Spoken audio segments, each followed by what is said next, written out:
Hi dear friends and subscribers of Cricket Happenings. Welcome to the Cricket Happenings show today with your host Ram, and your host Ram would like to welcome you to the Cricket Happenings show with some great news coming in from South Africa, where Australia have crushed South Africa today in the first test match here at the Supersport Park in Centurion by a big margin of 281 runs. And in fact, what was very important or what was very notable was that South Africa, who are the number one ranked test team in the world, were defeated inside 4 days. What a match we had here. So Australia go 1-0, and the man once again with his great intimidatory bowling, and as I said, right now Mitchell Johnson is really breathing absolute fire. He's absolute fire and brimstone. He gave a torrid time to the South African batsmen by hitting them on their anatomy, and finally returned figures, the best match figures. In fact, he has become the man of the match. Not only that, look at the career best figures that he took. Today he got 5 wickets for 59 runs to return career best figures of 12 wickets. This is the first time. I mean, Mitchell Johnson is just I would say after the English series he has gone from strength to strength, and now with the 12 wickets that he has taken in this particular test match to take Australia to a grand win here, what he has done is he has already I'm sure he's having 48 wickets if I'm not wrong. I think it took 36 if I'm not wrong, if my memory serves me right. So he is the one who did all the damage. As I said, he gave a torrid time to the South Africans, and the only thing on South Africans' mind now would be how do they combat Mitchell Johnson in this particular test series. He's absolutely bowling with lots of venom, and not only that, he is absolutely spewing fire when he's actually bowling. Such is the control that he's having over the opposition now. First he decimated the Englishmen, and now he has started that particular process in right earnest by sinking the South Africans, the number one test team in the world, to their knees.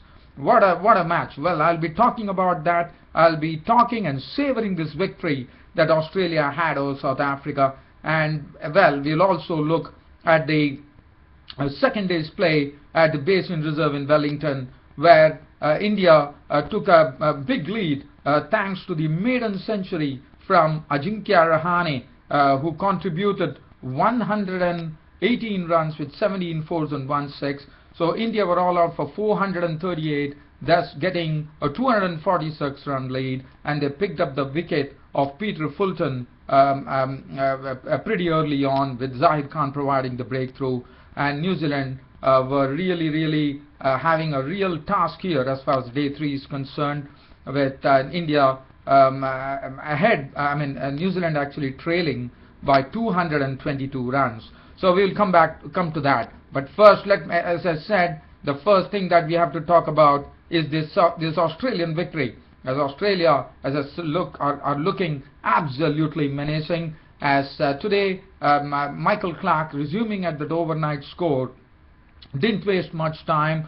As I said, I've always been saying that Michael Clarke is a pretty intelligent captain, and what he did is immediately sussed up things. He probably played just 3 overs before applying the declaration when Sean Marsh was gone for 44 with 5 fours and 1 6. Michael Clarke was not out on 17, and Australia, the Australian captain Michael Clarke did not waste any time in declaring the innings, because he thought that there were a lot of cracks on the pitch, and he was sure the cracks were opening up, and he was also sure that South Africans are going to have a torrid time against Mitchell Johnson, and how right he was. And with Australia ending the match on the 4th day itself by bowling out the South Africans for just 200 runs to register a 281 run victory and go 1-0 in the series.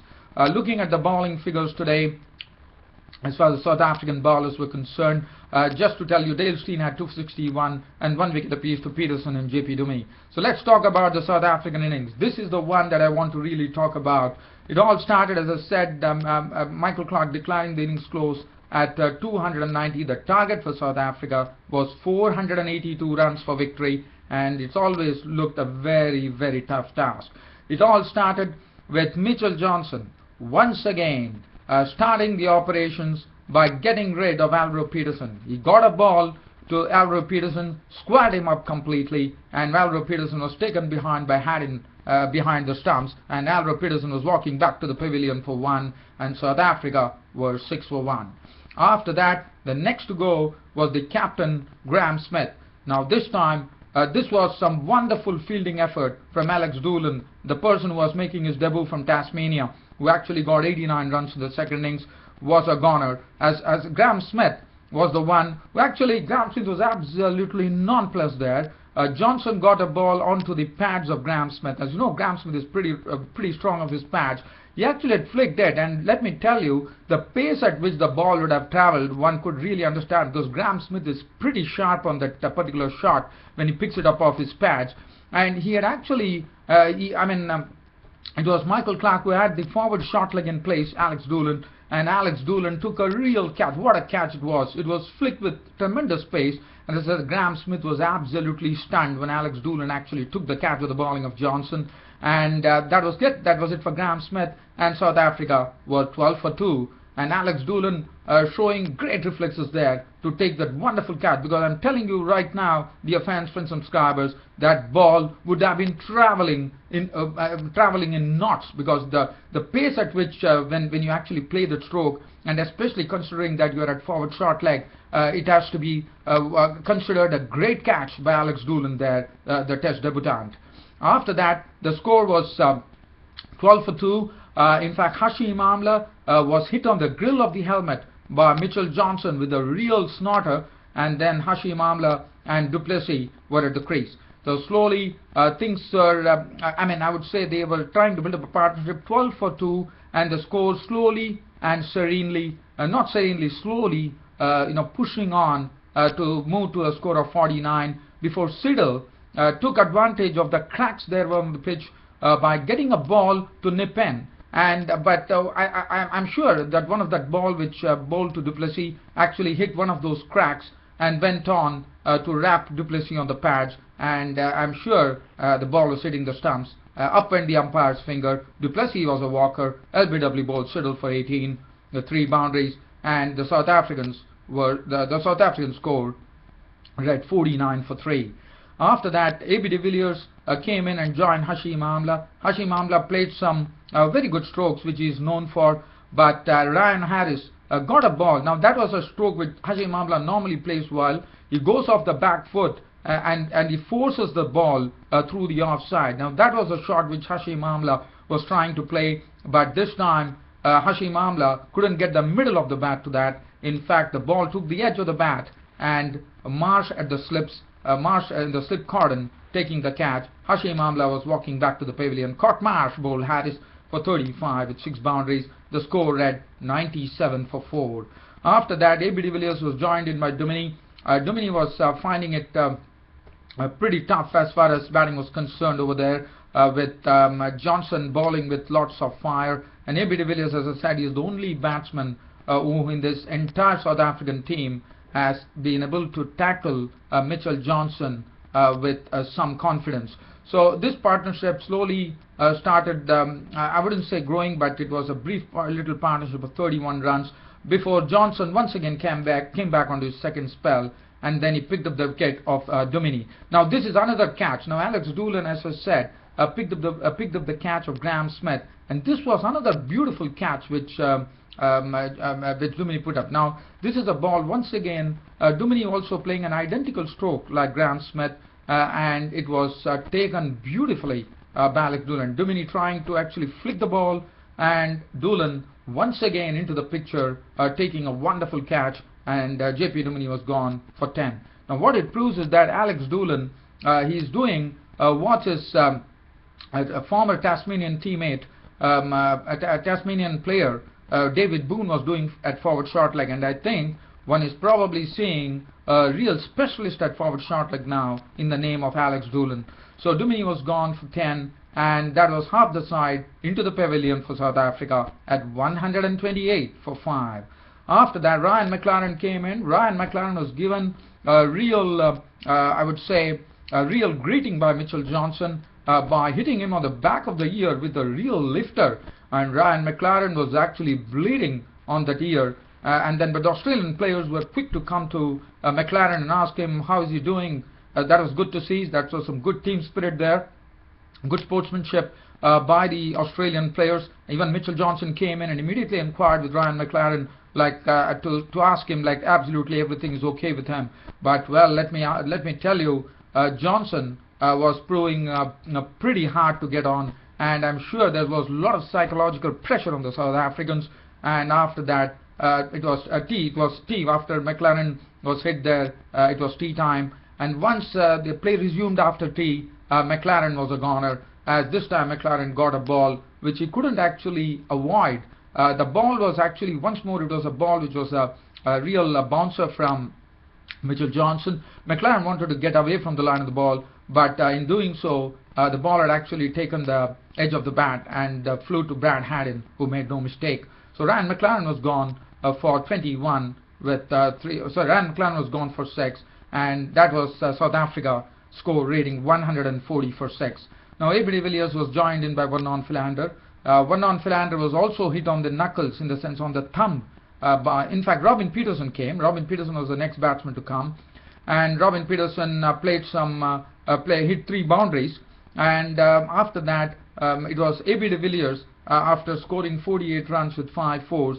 Johnson actually, in fact, there was a good captaincy on the part of Michael Clarke, the Australian captain. He had a short cover in place for A.B. de Villiers, and A.B. de Villiers, in the style of Kevin Peterson, actually getting forward and driving him with tremendous force, but Stephen Smith picking up the catch beautifully, and A.B. de Villiers was walking back to the pavilion out for 48 with 5 fours, and thus ended the South African challenge there as far as the winning this match was concerned. De Villiers was gone, and South Africa were 151 for 7 at that particular stage. Robin Peterson and Vernon Philander in the middle.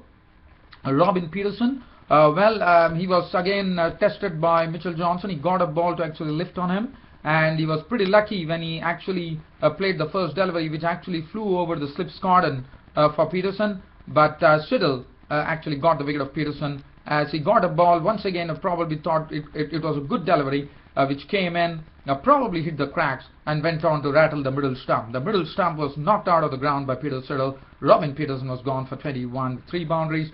South Africa were 165 for 8.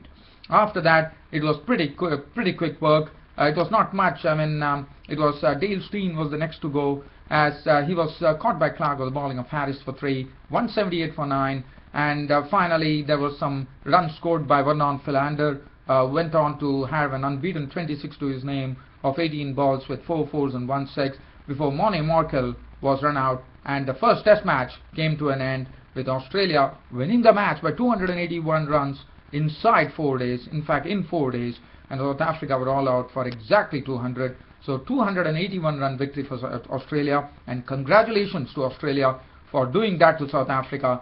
And as I said, South Africa are not having a good record at home as far as against Australia is concerned, and Australia right now, let me tell you, they are looking absolutely menacing. Ryan Harris, let's talk about Mitchell Johnson, who returned career best figures to take the man of the match.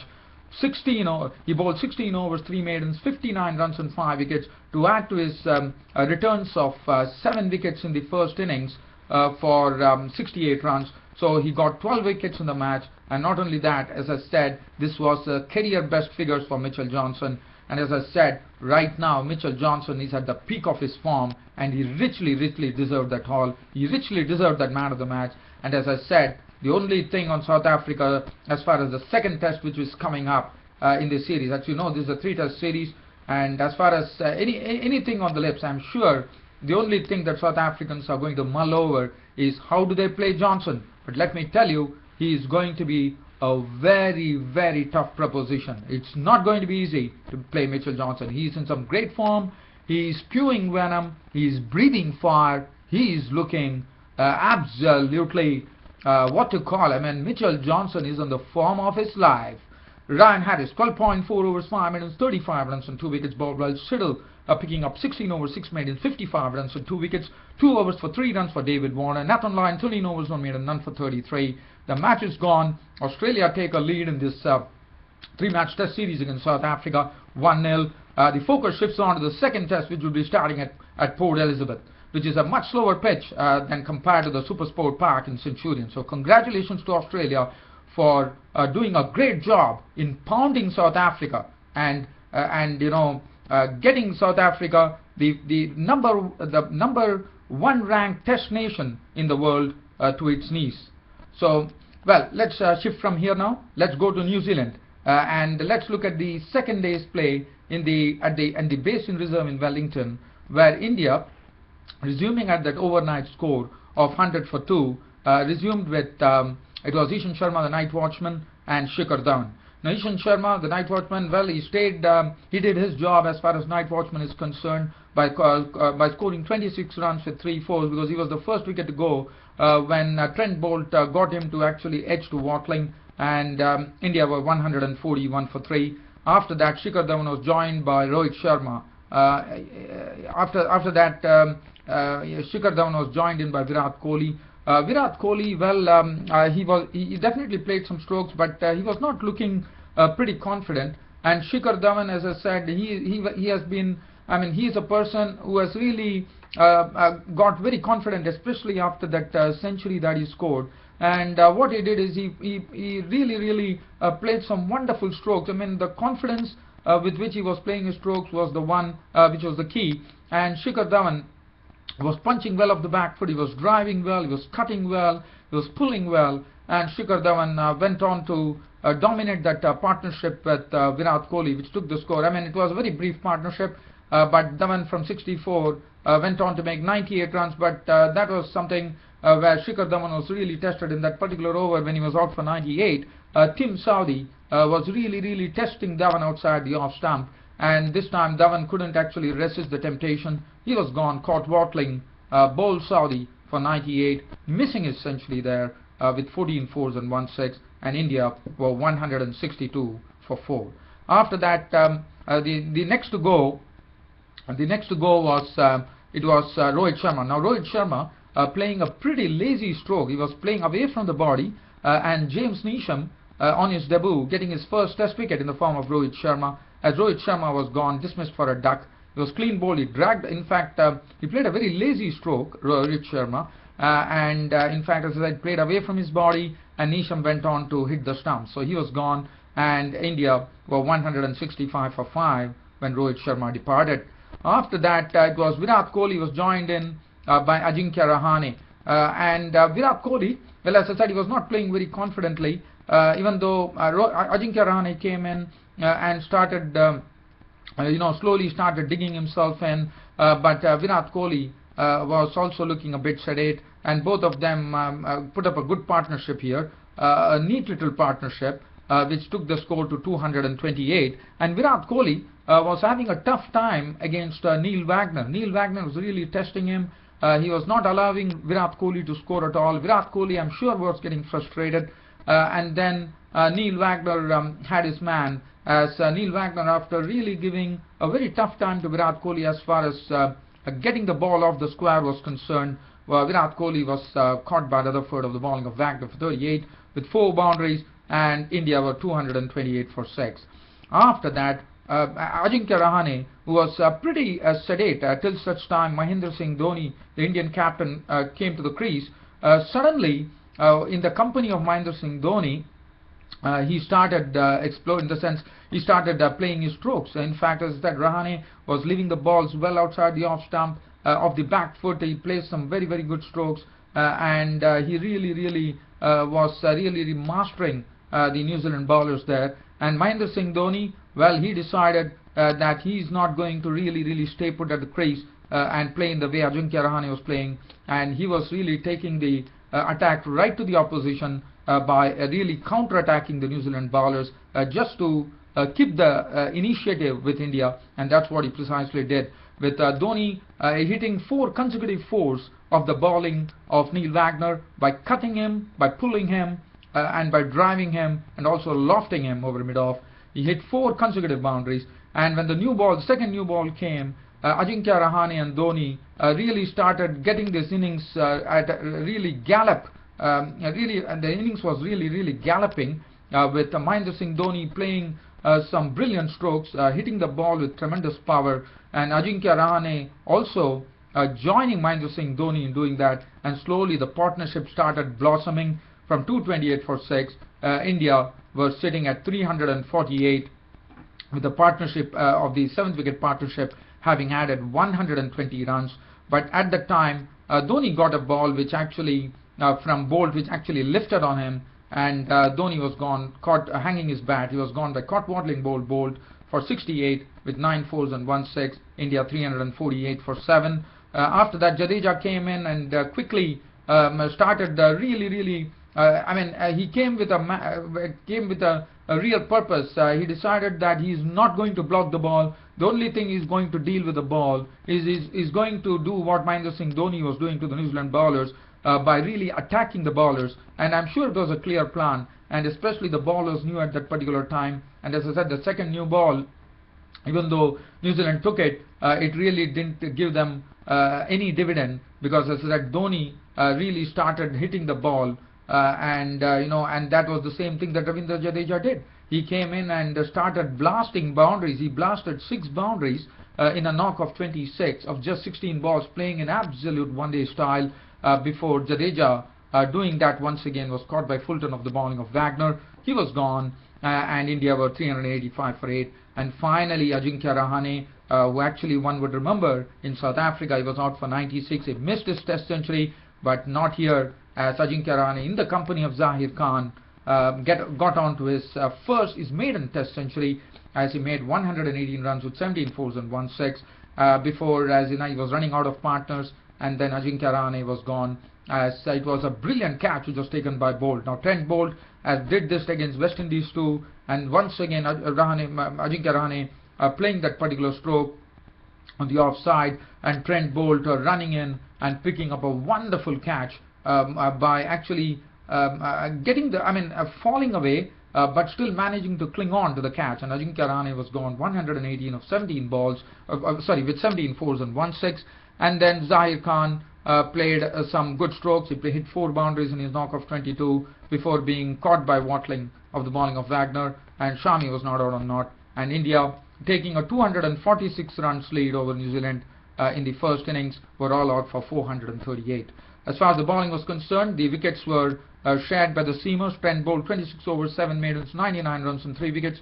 Tim Southee 20 overs, no maiden, 93 runs and 3 wickets. Neil Wagner 22.4 overs, 3 maidens, 106 runs and 3 wickets. Corey Anderson 16-2, 66 not. Nisham getting his debut wicket in the form of Rohit Sharma, 18 overs, 2 maidens, 1 for 62.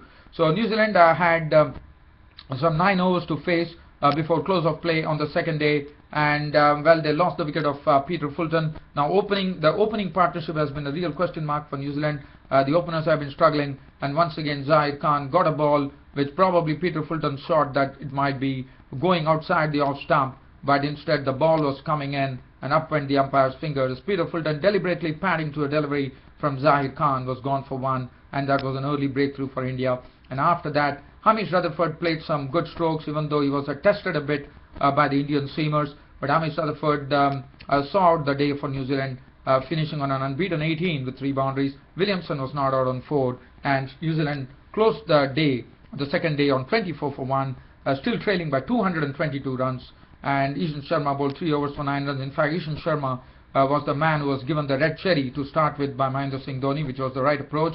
He bowled 3 overs for 9 runs. Zahir Khan picked up the wicket, bowled well, 3 overs, 2 maidens, 1 for 7. Mohammad Shami 3 overs for 8 runs. And I'm sure New Zealand were absolutely on the back foot going on to day 3. And New Zealand have a great task now. The one thing that they have to do on this particular pitch is that they have to really score a lot of runs and really put on the pressure on India. And it's not going to be easy, but we are only coming on to the 3rd day, so probably definitely one is going to see lots of dedication. A dedicated approach will be needed from the New Zealanders to really wipe off that lead and then get India back again. Well, dear fans and subscribers, with once again congratulating the Australian team for winning the first test against South Africa by a crushing margin of 281 runs. Your host Ram is ending the cricket show for today, but promising you, and you'd be probably surprised, dear friends subscribers, that normally this cricket happening show on Saturday is always a late cricket happening show. But dear friends subscribers, I'm very glad that I'm having a day off today as far as my office is concerned, and that's the precise reason I was able to come in and give this early cricket report. And I'm pretty pleased that I'm able to share this cricket report with you, and this great news that Australia have defeated South Africa in the first Test match to go 1-up in the series. That concludes my cricket happening show for today. This is your host Ram signing off for the day. Thank you.